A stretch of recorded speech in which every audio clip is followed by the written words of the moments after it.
더마카와 함께 시선 집중의 문을 열겠습니다. 어서 오세요. 네, 안녕하세요. 더마카입니다. 오늘도 삐딱선 정신에 입각해서 주요 뉴스 챙겨드리겠습니다. 7745님이 안녕하세요 종배님. 소아과 오픈런 하기 위해 아이와 일찍 일어나서 준비 중입니다. 늘 혼자 듣던 시선 집중을 오늘은 4살 아이와 같이 들어요. 아유, 또 아이가 또 어디가 아픈가. 그래. 요즘에 소아과가 난리죠. 중국에서 한창 유행했다는 폐렴, 그다음에 뭐 독감, 요즘에 엄청 난리라고 하더라고요. 아이고, 네. 근데 참 이 시간부터 또 서둘러야 되는 거군요. 소아과 가려면. 오픈런, 이런 건 진짜 오픈런 안 하게 해주셔야 되는데 정부가. 만사 제쳐놓고 사실은 가장 먼저 진료를 해야 되는 대상이 어린이, 어르신들 이런 사람들 아닙니까? 그렇죠. 근데 오픈런이 웬 말입니까 도대체가? 그러니까요. 네. 아이가 얼른 빨리 나왔으면 좋겠고요. 마진가님이 종배님 마스크 탈피라고 해주셨는데 네. 그렇습니다. 제이비는 독감에서 탈피했습니다. 네, 근데 또 제작진이 몸들 바를 모르고 있습니다. 네. 네, 여러분 요즘 웬만하면 마스크 챙기세요. 요즘 독감 굉장히 전파력이 강하더라고요. 네. 4075님 두 분 목소리 들으려고 대기하고 있습니다. 시선 집중 놓치면 하루 일과가 잘 풀리지 않아요. 어휴, 고맙습니다. 이런 법칙이 성립되면 안 되는데 하루 들으면 일과가 좋아요. 요런 거랑 또 말은 똑같잖아요. 그렇죠. 그렇게 좀 바꿔서 하시면 더 긍정적이지 않을까 싶은 생각이 잠깐 들었어요. 아, 예. 네. 뉴스와 분석이 함께하는 제이비타임즈 오늘 주목할 첫 번째 뉴스는요. 오디오로 먼저 만나보시죠. 새 장관 후보자가 지명된 곳은 6개 부처입니다. 이번 개각은 사실상 내년 총선 맞춤형입니다. 정치인들이 떠난 자리에는 관료와 전문가로 채워졌다는 게 대통령실 설명입니다. 경제정책을 책임질 기재부 장관 후보자에 최상목 전 대통령실 경제수석을 내세웠습니다. 경제정책 분야의 최고 전문가이십니다.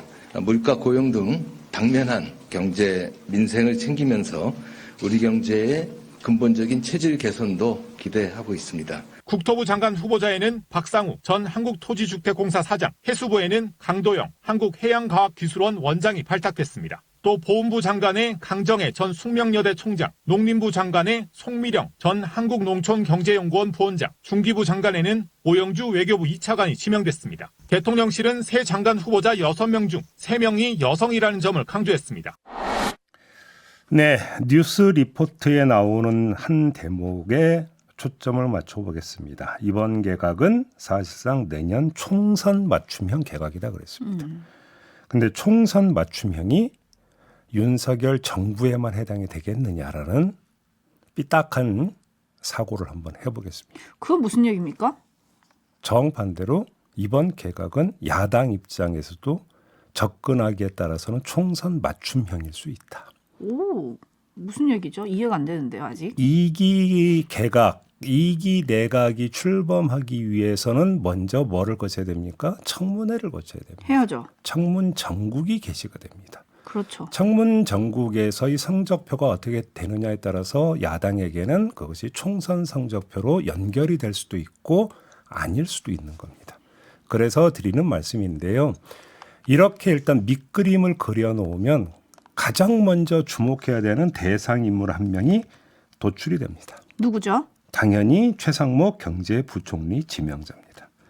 경제수석으로 있다가 총선 출마차 내각을 떠나는 추경호 부총리 후임으로 지명이 된 거 아니겠습니까?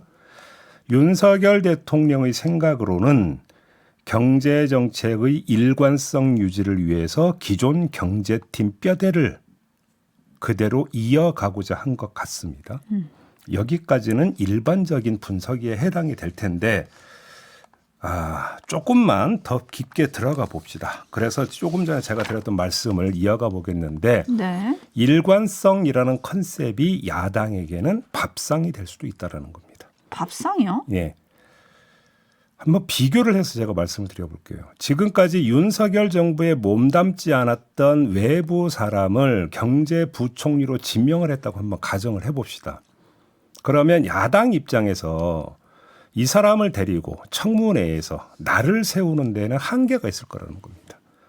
윤석열 정부의 경제정책이 이래서 문제니 저래서 문제니 하는 파상공세, 책임론을 깔고 들어가는 파상공세가 가능하겠습니까? 한계가 있을 거라는 겁니다. 기껏해야 정책적 견해와 소신을 묻는 정도로 한정이 되겠죠.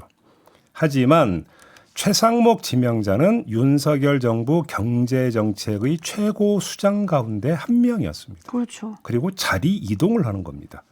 그래서 야당 입장에서는 작심하고 달려들면 최상목 청문회가 윤석열 정부 경제평가회 또는 성토장이 될 수도 있다는 것입니다. 그리고 이거는 총선을 앞둔 상황에서 야당 입장에서는 당연히 정권 심판론을 띄우게 될 텐데 그 정권 심판론을 구성하는 핵심 킬러 컨텐츠가 될 수 있는 거 아니겠습니까? 그래서 제가 지금 밥상에 해당이 될 수도 있다라고 말씀을 드린 건데요. 다만 밥상도 밥상 나름인 게 숟가락을 못 들면 그림의 떡이다. 이런 이야기가 성립이 되는 거 아니겠습니까? 문제는 그런 전략과 의지에 부합하는 능력과 준비가 되어 있는 것이냐.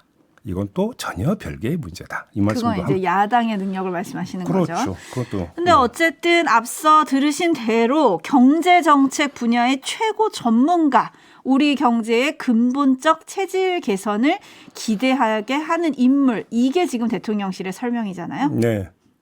그러니까 뭔 새로운 기대 이런 게 아니라 이 최상목 지명자는 새술이 아니라 이미 계속 해왔던 인물이에요. 그렇죠. 그러니까 유지가 맞는 거죠. 유지가. 그렇기 때문에 야당 입장에서는 공략 포인트가 아주 확실한 거 아니겠습니까? 그리고 최상목 그 지명자에 대한 공략이 하나의 고리가 된다. 당연히 이렇게 접근을 하겠죠.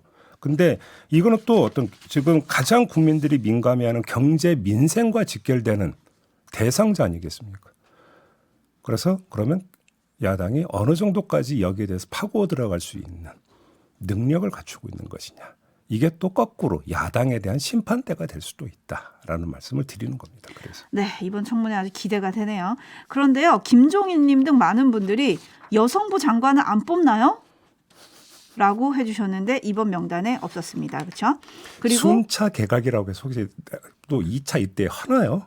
근데 2차 개각에 대한 명단의 하마평이 지금 많이 올라오고 있는데 네. 거기에도 여성가족부는 없더라고요. 그냥 이대로 그냥 고3입니까 그러면? 그런 것 같아요. 네. 그리고 지금 대통령실이 가장 강조한 게 이번 인선의 포인트는 여성, 전문성, 젊은 내각 이렇게 꼽았거든요. 네. 거기에 대해서 루원이님 등 많은 분들이 여성 숫자가 중요한 게 아니라 적격자이냐 이게 중요합니다라고 또 꼬집어 주셨고요. 빈센트님은 청문회 요즘은 중요하지 않은 것 같아요. 그냥 임명 아닌가요?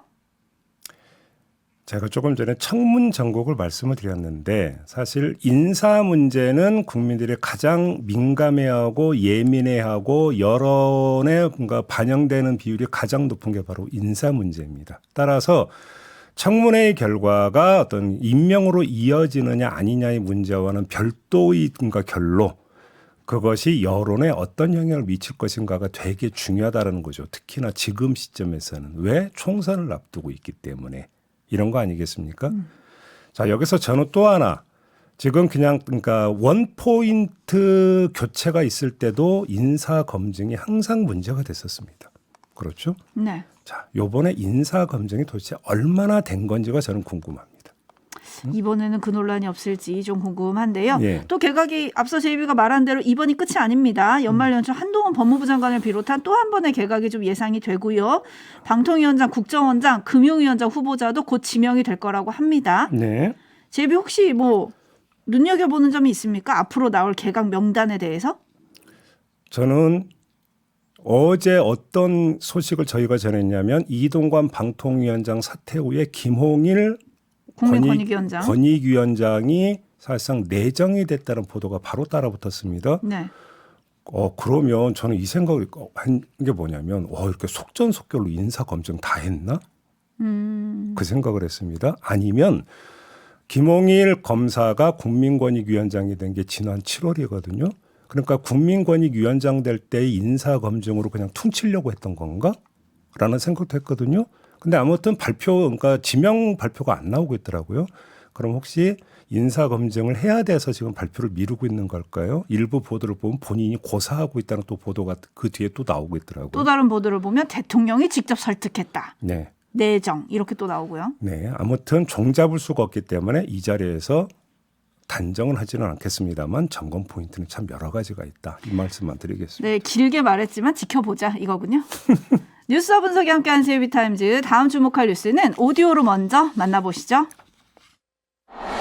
민주당 이재명 대표의 경기도 법인카드 사적 이용 혐의를 들여다보고 있는 검찰이 경기도청 등 10여 곳을 전격 압수수색했습니다. 국민권익위원회가 배우자 김혜경 씨의 법인카드 유용 의혹에 민주당 이재명 대표도 가담했을 가능성이 있다고 보고 검찰에 수사를 의뢰한 지 한 달여 만에 강제 수사에 나선 겁니다. 검찰은 도청 총무과 사무실과 비서실 외에도 김 씨가 공금을 사용한 것으로 알려진 과일 가게와 식당 등에도 수사관들을 보내 결제 자료를 확보한 것으로 전해졌습니다. 민주당은 이번 압수수색에 대해 야당 대표를 망신 주기 위해 1,400만 경기도정을 마비시켰다고 지적했습니다. 검찰은 압수한 휴대전화 등에 대해 디지털 증거 분석을 의뢰하는 한편 압수물 분석을 마친 뒤 이 대표를 불러 조사할지 결정할 예정입니다.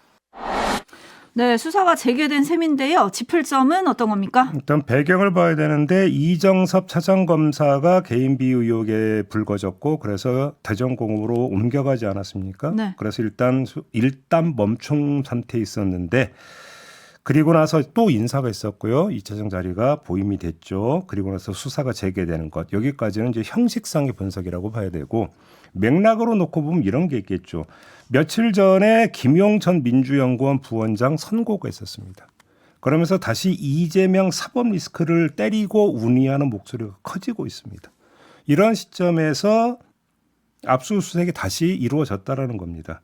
그러면 이 두 가지가 결합이 되면 어떻게 되는 겁니까? 다시 또 이재명 사법 리스크 판을 또 키울 수 있다라고 하는 이런 판단도 깔려 있지 않을까라고 하는 분석도 가능해질 것 같은데 근데 저는 이런저런 분석 빼고요. 제일 궁금한 게 따로 있었습니다. 뭐죠? 도대체 그 경기도청은 몇 번째 압수수색 당하는 거죠? 네, 그래서 지금 권광윤님 등 많은 분들이 경기도청 압수수색 도대체 몇 번째입니까? 이재명 전 대표가 여길 떠난 지가 언젠데요? 뭐 이런 댓글이 지금 들어오고 있는데요. 마침 어제 김동연 경기지사가 언론이 쓰는 표현으로 속칭 뿔나가지고 또 기자회견을 한 게 있더라고요. 한번 들어보시죠. 제가 취임한 이후에 경기도청에 대한 압수수색이 집행 기준으로 무려 14번입니다. 날짜로 따져보니까 54일간이었고 7만 건의 자료를 이미 압수해간 바 있습니다. 법인카드와 관련해서도 제가 취임한 이후에 작년 10월에 2번, 총 3차례에 걸쳐 압수수색을 진행하고 있습니다. 작년 7월 달에 취임한 저와 또 저희 비서실의 보좌진들이 전임 지사 부인의 법인카드와 무슨 관계가 있습니까? 이번 압수수색은 철진한 재탕, 3탕 압수수색입니다. 그래서 제가 드리고 싶은 말씀은 도대체 뭐가 남아있기는 한 거냐. 이걸 말씀을 드리고 싶은데 뭔가 하여간 가져가긴 가져갔다고 하니까. 네. 네. 참고로 이번에 투입된 수사관이 40명이라고 하고요. 어디는 또 기간이 금요일까지라고 하더라고요. 어제 김동연 지사 말에 의하면. 오늘 간밤에 나온 거 보니까 압수수색 중단이더라고요. 종료가 아니라. 그러니까 또 다시 또 재개를 이어간다는 한다는 거죠. 거잖아요. 그렇죠. 대전 고수님이 경기도청 업무는 제대로 할 수 있습니까? 라고 물어주셨는데 할 수 있을까요? 그리고 울트라왕 당근님 수사 결과는 언제 나올까요? 제가 볼 때는 총선 전에 나오지 않겠습니까? 아, 총선 전에? 네. 아, 전에는 나온다? 네. 네, 알겠습니다. 뭐 계속 아니 또 총선 전에 나와야 된다고 생각하고 지금 수사를 하고 있는 거 아니냐 저는 그 얘기입니다. 알겠습니다. 지켜보도록 하고요. JB타임즈 다음 주목할 뉴스는 어떤 겁니까? 2년 전 2021년 11월에 발생했던 요소수 대란 기억하십니까? 기억하죠? 제2차 요소수 대란이 벌어지는 거 아니냐라는 위기감이 나오고 있다는 뉴스 보셨죠? 네. 중국 해관, 그러니까 우리처럼 세관이라고 하는데요. 롯데 정밀화학 등 국내 요소수 업체가 구매한 요소의 선적 작업을 중단시켰습니다. 그래서 지금 또 위기감이 지금 돌고 있는 건데 그나마 다행인 것은 2년 전에는 비축 물량이 2주 내지 4주분에 불과했는데 이번에는 그 재고가 한 3개월 정도는 된다고 합니다. 그래서 2년 전보다는 조금 버틸 수 있는 시간은 늘어나는데 그래도 턱없다. 라는 이야기가 되는 거고 여기서 복귀를 해야 될 게 있습니다. 2년 전에 요소수 대란이 벌어졌을 때 수입선을 다변화해야 된다는 목소리가 너무나 많이 나왔습니다. 그리고 그렇죠. 너무나 당연하게도 제기가 됐습니다. 그런데 데이터를 보니까 그렇지가 않더라는 게 지금 핵심 문제가 되겠습니다. 그 산업용 요소 중국 수입량 비중을 보면 2021년 83.4%였다가 2022년에 71.7%로 떨어져요. 그래서 수입선이 좀 다변화됐나 보다 했는데 올해 1월부터 10월까지 누적을 보면은 91.8%로 오히려 더 뛰어요. 엄청 올랐네요. 그러니까 다변화하는 게 아니라 더 의존도가 더 심해지고 있는 건데 왜 그럴까? 이걸 봤더니 결국은 요소수 수입을 업체가 하지 않습니까? 업체는 뭘 따지겠습니까? 당연히 수입 단가 따지지 않겠습니까? 따지겠죠. 수입 단가 문제가 발생을 한 거예요. 예를 들어서 중국은 킬로그램당 0.705달러인 반면에 베트남, 말레이시아는 각각 0.984달러, 0.942달러. 그러니까 지금 20%가량 어떻게 된 겁니까? 중국계 싼 거죠. 그러니까 다시 중국으로 가는 거죠. 근데 이렇게 의존도가 높아지다가 중국 세관이 나서 또 딱 막아버리니까 어떻게 됩니까? 뜨거. 이렇게 돼버리는 거 아닙니까? 그러면 이거를 어떻게 되는 겁니까? 시장에 업체에만 맡겨둘 수 있는 것이냐라는 문제가 당연히 제기되지 않겠습니까? 그럼 정부는 뭐 하고 있는 거냐? 이런 이야기가 좀 돼야 되는 거잖아요. 그래서 우리 정부와 중국 정부의 관계가 좋은 것도 모르겠는데 그것도 아니지 않습니까? 그러면 만사무려튼튼이라고 뭔가 다른 대책을 세워야 되는데 그게 뭐냐? 기업에 그러면 보조금 줄 수 있느냐? 보조금 주면 WTO한테 걸리거든요. 안 된다라는 겁니다. 그럼 뭐냐? 일본 모델이 있다고 지금 한 언론이 보도한 게 있는데 이게 뭐냐면 창고 보관 등 비축 비용을 지원하는 건 가능하다고 합니다. 정부가 업체에 이걸 지원해 주는 거는. 이러면 어떻게 되는 겁니까? 뭐 2주 내지 4주 재고 물량 아니라 석 달 재고 물량도 아니고 한 1년 재고 물량 쌓아놓게 만들 수 있도록만 한다면 충격파는 완화가 될 수 있는 거 아니겠습니까? 근데 이런 것도 지금 안 되고 있다라는 이야기가 되니까 2년 동안 뭐 했느냐 정부는 이 얘기를 안 할 수가 없는 거죠. 네, 제이비가 지금 중국과의 관계도 안 좋고라고 했지만 아마 정부 인사가 들으면 발끈할 것 같기는 해요. 우린 좋다 이렇게 얘기할 수도 있는데 아니요. 어쨌든 또 이제 우리 그 당국자하고 중국 당국자가 만나서 악수하고 협상하는 장면은 연출은 됐습니다. 그리고 어떻게든 풀리가 되겠죠. 근데 제가 조금 전에 말씀을 드렸던 큰 차원에서의 양국 관계를 말씀을 드린 겁니다. 네, 3116님 중국 원망만 하지 말고 우리가 미리 예측하고 준비해야죠. 1523님 이번에 요소수 대란 나면 대형 화물차들은 정말 통제 불능입니다. 빨리 대책 세워주세요 라고 올려주셨는데 문재인 정부 당시에 국가안전보장회의를 대신해서 기재부 등 경제부처가 주도권을 갖고 경제안보 문제를 논의하기 위해서 요소수 품귀 때 신설된 게 있대요. 대외경제안보전략회의라고. 네. 근데 이게 현 정부 들어서는 한 차례도 열리지 않았다. 이런 보도도 있거든요. 정부가 빠른 대책을 좀 세워야 될 것 같습니다. 그러니까 항상 문제는 뒷북 대응을 하면 안 되는 거잖아요. 사전에 정지 작업을 좀 충분히 하고 그렇죠. 언제라도 한 라인 개설해서 그러니까 그 막힌 혀를 뚫을 수 있는 관계 진전시키고 그다음에 업체에게도 할 수 있는 방안 최대한 강구하게 만들고 이런 게 정부 역할 아니겠습니까? 그렇죠. 마무리하겠습니다. 더마카 수고하셨어요. 고맙습니다.